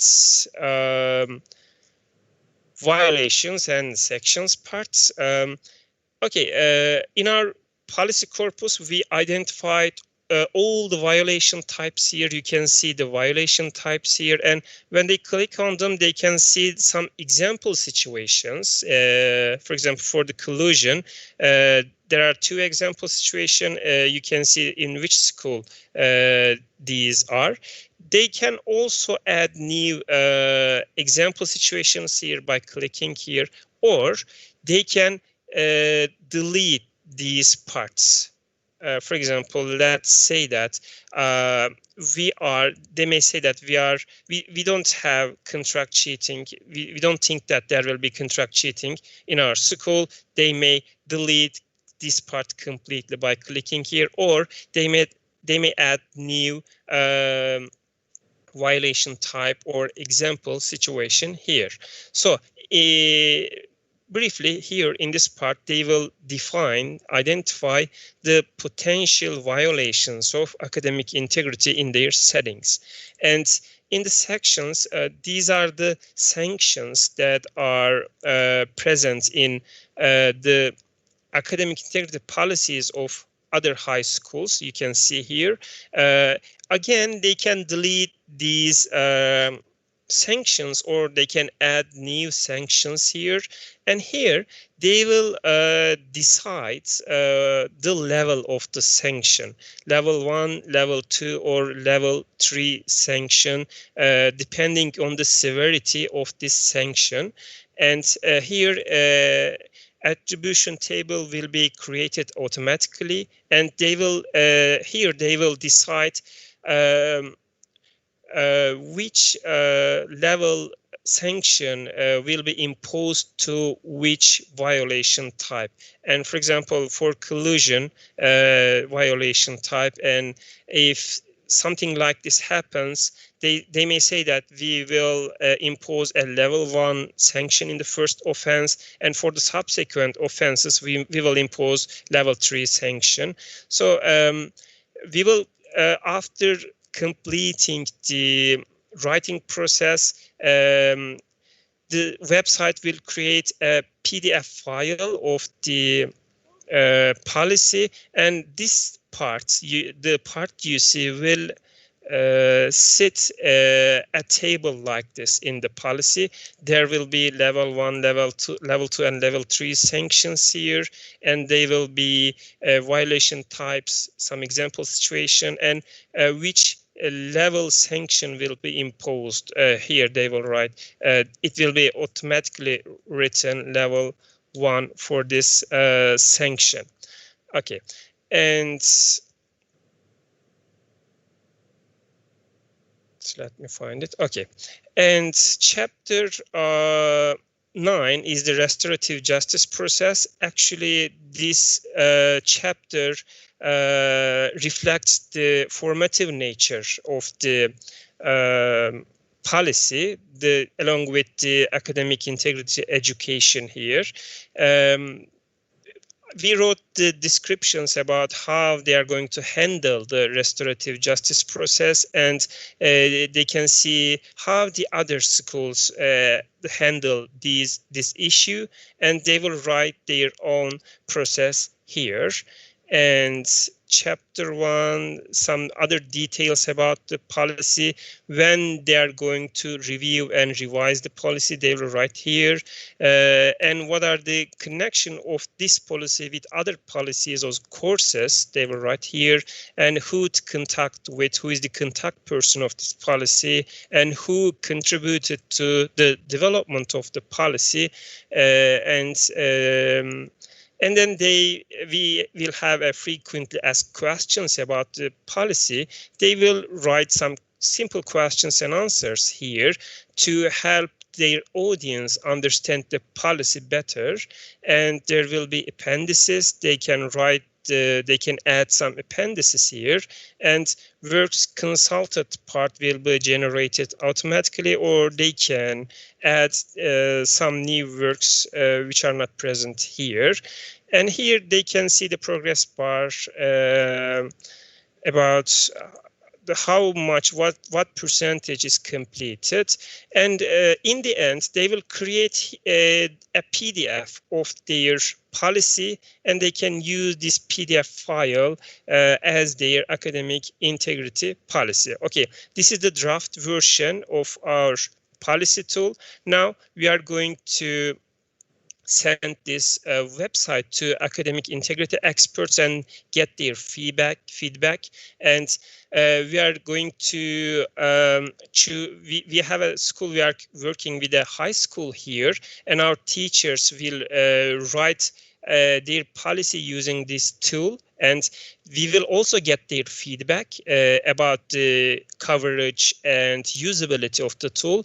And lastly, we will get the feedback of some legal experts like educational lawyers to get feedback about the legal side of the policy. Okay. All in all, this is the policy, the draft version of the policy we created. We are still working on it.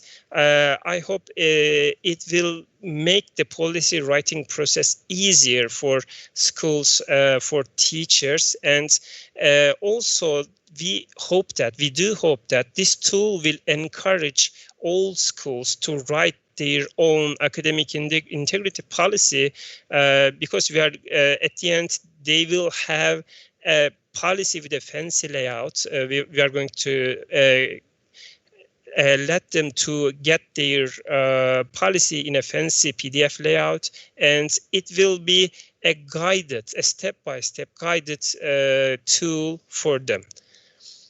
Okay, I'll be happy to hear your thoughts about this policy tool.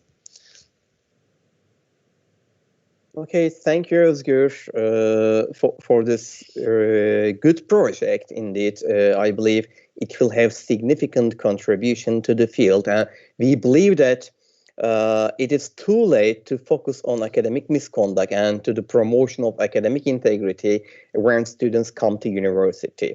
So, especially considering behaviorism, we should start at early ages, because their actions will become habits, and it will be very difficult for us to ask them to stop their bad habits when they come to university. So this policy, I'm sure, will contribute to teachers, cognitive health teachers, and also hopefully to the students before university.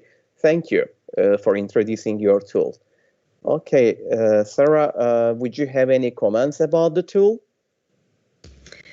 First of all, congratulations. It's a very comprehensive project and very impressed. And when you were talking at the beginning, you were saying you're in a community of people who like academic integrity policy. It reminded me of a term we use here in Canada that we've played a little bit with some language. If you're familiar at all with a television program from England, for people who are car fanatics, Top Gear, that is the program, they talk about people who are petrol heads. And in the United States and Canada, they talk about the same individuals who are crazy about cars as being gearheads. And in educational leadership in Canada, we talk about policy heads. So those individuals who are crazy for policy, educational policy in particular, and love to read policy and understand policy and investigate policy. And it seems to me that you're a true policy head. So welcome to the Policy Head Club. And with regards to your individual project, I love to see the comprehensive and practical nature that you're bringing to it as well. I mean, in terms of using a tool to create policy and having people be able to see examples of other people's policies. This for us in our study was one of the most fascinating aspects of our work, was being able to dig into policies from other institutions and compare them and contrast them and understand what are the exemplary aspects building on Breteg's work and what could others potentially learn. And it seems to me that you've done something quite parallel for Turkey, and I really applaud that you're focusing on primary and secondary schools. I see this as a huge gap, particularly in policy, and I think your work is very exciting. One question I had for you, and it may be the same for Camilla Roberts in the United States, she might be able to speak to this. Here, well, universities have a lot of individual autonomy. Schools generally do not. So it might be independent schools or private schools have a lot of autonomy, but public schools will often be governed by their school board at the local level or even a provincial level. So I wondered in your project, how are you looking at school boards, for example, for public education? But I'm speaking through a Canadian lens, and I'm not sure if it would be the same for the United States or other countries, but it was a question that occurred to me. This was our main concern before when we were thinking about this tool. But then when we presented our tool to local Ministry of Education here, and we applied to the ethical board for the permission, and they gave us the permission to work on a school, and then now we will have the opportunity to use this tool and develop an academic integrity policy at a public school. And what we aim in the end is to present the tool when it's done, to present the tool to Ministry of Education, and we hope that they will allow all public schools to use this tool and write their academic integrity policies. That's super helpful. Thank you so much, and congratulations again on a comprehensive project. Thank you very much. Thank you again, Sarah and Özgür. Here is some feedback from Camilla. Camilla, here is again. Would you like to add anything, Camilla? Or yeah, you can see the stuff I put in the chat, but I would agree that that K-12 education, that is definitely where we're seeing this gap. And so individual people are going out and trying to talk to high school students in particular. But it does start at that younger level. And so I think that this is a very comprehensive tool. And I think one of the things that deters people from developing policies like this is that they see that it's very overwhelming, and your tool seems to really break it down into manageable pieces and really explaining what is needed in a certain area. Because I mean, if you just look and say, okay, I want you to develop this big policy, it's like, well, I don't even know where to start. But you have really seemed to do a very good job. That I think that a lot of the things could easily be developed or modified a little bit for the higher education systems as well. So I think that this and the tool after all of your research is done probably won't just be for K-12. Some things might just be able to be modified a little bit for other places. And so I think, I mean, it's a great start. And I'm kind of interested. Yeah, Miranda says, will there be a Turkish version available? So are you thinking future maybe having different languages? Actually, yes, we are thinking about supporting some other languages. Now it supports only English, but we are thinking about adding some Spanish language or maybe Chinese if we can manage to make it more universal. Camilla, we are planning to present our preliminary findings at one of your conferences.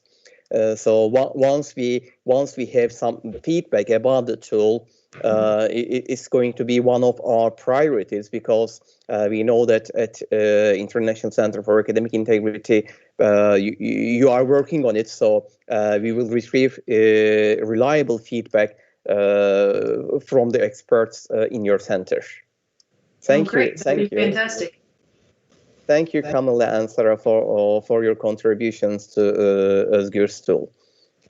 Let's ask the others whether they would have any other contributions, any questions, either to Camilla or Sarah. Okay, I see Hatice. Yeah, Hocam, it's me. Özgür Hocam, it's really impressive, really impressive. I want to congratulate you. I have a question for both Sarah and Camilla, actually, because the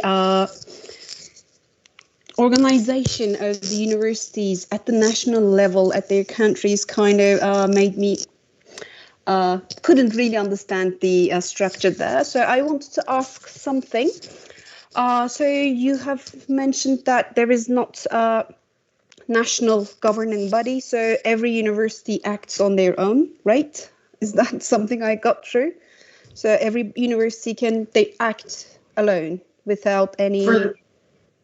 For the U.S., for the most part, there are accrediting bodies that govern a little bit, but most of the policies, it is all individualized and somewhat approved, larger policies approved by what we call a board of regents, which handles a few institutions. But in general, each institution for the U.S. is very different and can make their own choices. So, Sarah? So my question is, having scanned documents from several universities from your own countries, is there a correlation or consistency between the university's reputation and their the quality of their policies? So we have established universities, prestigious universities, for example. We know that you have Ivy League in the US. So there must be the case in Canada. There must be some well-known universities as well, because this is the case in Turkey. So that was something I wanted to know. Is there a correlation between their reputation and the quality of their academic integrity policies? Sarah, do you want to? I just think that you've reviewed some of those policies, in particular in Canada. Do you think that is accurate, or? Yeah, it's interesting. And I will say, at the level of independence that the United States has for some of their universities, we have provincial governance. So, for example, in my province of Alberta, we have the Post-Secondary Learning Act, and there is a government ministry that is responsible for higher education in the province. So universities are accountable to the government, but not at the federal level, at the provincial or territorial level. I haven't actually seen any correlation between academic integrity policy and the reputation of the universities. I will say that, in my opinion, in Canada, there's less quality disparity between the universities than in the United States, for example. The Ivy Leagues in the United States are very famous. Canada has really no such equivalents. We have what we would consider, we call them the U15, which are the top 15 research universities. And they would be considered somewhat more prestigious, but I think overall the quality of the education across the board for the publicly funded universities, 100 or so of them, is pretty uniform compared with the United States. But I have yet to see any correlation between academic integrity policy and the reputation of the university, but it's an interesting question. Yeah, I would say for us is that our reputations are based on what the media has to say. And so at least it's not necessarily the level of the policy. I haven't seen that, but at least for these institutions that are in the news right now, they can say to the media, we've had a policy and the students have violated that policy. So it's more of a protection for the institution to say, we at least had something in place. And then people who see that, wow, all these students have cheated, then at least they're seeing that the university has been proactive in doing something that kind of rebuilds their reputation to a certain degree. So a lot of reputation, especially in the US, is all based on what the media has to say about those institutions. Thank you. Actually, I asked this question because I teach at one of these universities, not the top level, but my university has a 50-year history. So it is one of the established universities in Turkey. But I can say that in terms of organizational culture, we are more flexible towards students. And I was thinking what would happen if we had a policy for our university. And I thought that it would be very difficult to implement because of the, organizational culture I mentioned, being flexible. It's not very easy to do something when you detect misconduct, for example. There would be some problems, certainly. So thank you for your answers. Hatice Hocam, the policy, I'm sure, wouldn't work. If you take it into action. I'm sorry, but it wouldn't work because it will require contribution from all stakeholders. So it would be better to wait for perfect timing, because if you deliver the policy and if you see that it's not working, then it might be demotivating people to deal with it. So we need time to change things. So we need a systematic approach. We shouldn't hurry to write the policy or to implement the policy, but we can cooperate and we can help each other to write the policies and then to put them into action. However, perfect timing and receiving contribution from all stakeholders, this is very important. I mean, if you are the only instructor at your institution dealing with academic integrity, I'm sorry, but the policy wouldn't work. Of course, your contribution will mean a lot to your institution, but talking about the policy, it wouldn't work. Well, Hocam, exactly what I was thinking, actually, exactly what I was thinking. But I just really wanted to know if there was some enforcement from the Board of Higher Education from Turkey, let's say there was some kind of enforcement, because we have framework regulations coming from the board. So if they did something like that, then what would happen is my secondary question, actually. So I still think there would be problems even if it was forced from above. Camilla and Sarah, if you don't mind, I'd like to answer this question because I am more familiar with Turkish context here. So let me, for example, talk about the regulations related to postgraduate thesis in Turkey, postgraduate schools. Higher Education Council asks every university for postgraduate schools to get Turnitin similarity report before submission of any thesis. And luckily, in Turkey, Higher Education Council is cooperating with another government body. This is ULAKBİM, and they are providing access to every university in Turkey to use Turnitin. So this is very good. We have the technology, but we use it wrongly. Okay, there is some regulation, and Higher Education Council is asking for similarity report.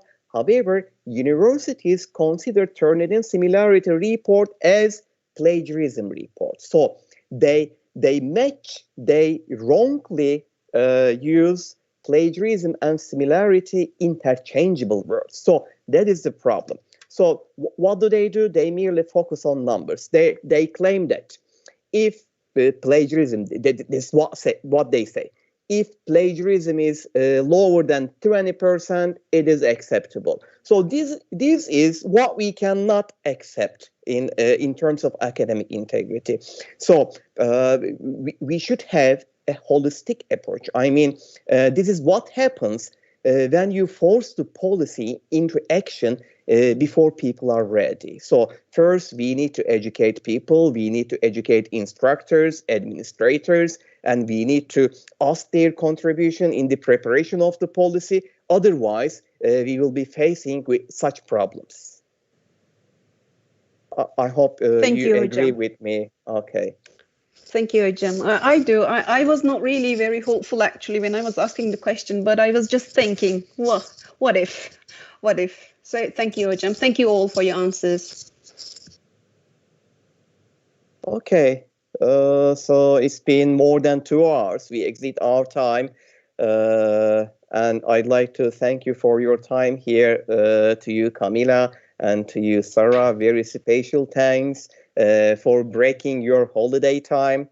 And I'd like to take this opportunity to wish you and your belonged ones a happy new year. I hope 2021 brings something good to all of us all over the world, so that we can start traveling again and we can attend International Center for Academic Integrity conferences and meet you in person. By the way, I'd like to say one thing else. So far, I have hosted many people here in this course, and it's the first time I'm hosting 2 people whom I haven't met in person yet. But I'd like to, so you are the first one and the only ones who I haven't met in person yet. But I'd like to take the opportunity to meet you in person soon after, of course, if we can manage to survive the pandemic. Okay, thank you again, once again, for all your efforts, all your contributions. We do appreciate it. Thank you very much. And I'll put in the plug that anybody will be getting out the registration for our virtual conference. So it'll be March 1st, 2nd, 3rd, and 4th in the afternoons in the U.S. So it'll be probably a little poor timing, but everything will be recorded. And so if you register for the conference, you can still be able to watch all the presentations, even presentations you wouldn't have normally gone to. So Lim, you could probably share that information, and I think sure. ENAI is going to be sharing it as well. So that'd be a great way to get a lot more information about academic integrity. So at least we'll still have a virtual conference to be able to see people somewhat. Okay, I'm following you on social media, so I'll be reposting these recordings of your sessions. Okay, that's fantastic. Thank you. Okay, then. Thank you all and Happy New Year. Take good Thank care. you Happy again. New Bye, Year everyone. to you Happy New Year. Happy Bye. New Year. Thank you very much. all. Okay. Bye-bye.